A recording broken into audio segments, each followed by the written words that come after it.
मेरा नाम हंसराज है। मैं रेल मंत्रालय भारत सरकार से संबद्ध कंपनी ब्रेस्टफीड कंपनी लिमिटेड में बतौर मैनेजर मीडिया कार्यरत हूँ। और मैं जिमसी में 2016 से 17 बैच का छात्र रहा हूँ। प्रिंट मेरा सब्जेक्ट रहा था, प्रिंट जर्नलिज्म।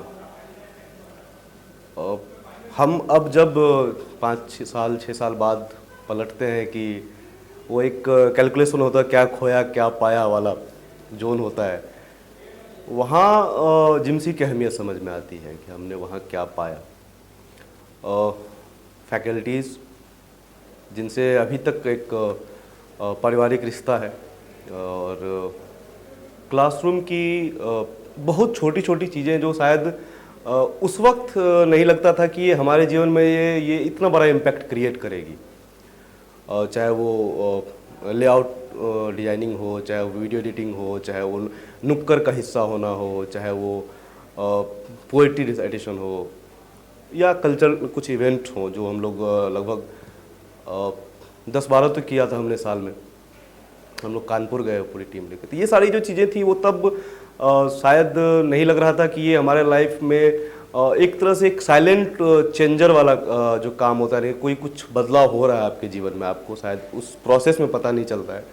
लेकिन जब आप कैरियर में थोड़ा सा सेटल हो जाते हैं तब लगता है कि वो चीज़ें कितनी महत्वपूर्ण थी।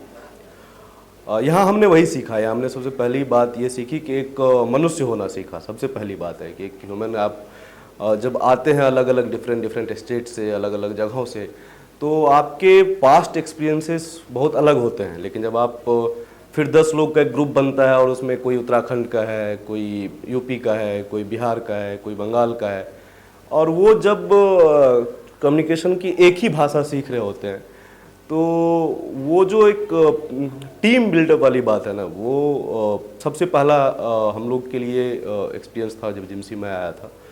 और वो रिश्ते, वो जो हमने साथ सीखा, चाहे वो टीचर से हो, चाहे वो दोस्त से हो, चाहे वो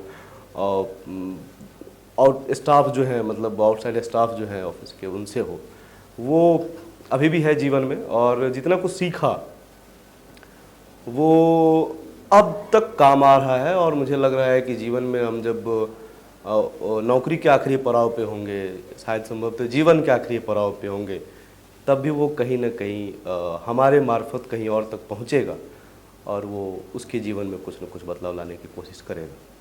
सो ये सफ़र बहुत खूबसूरत है इस जिमसी का, और मैं चाहता हूं कि ज़्यादा से ज़्यादा लोग इस सफ़र का हिस्सा बने।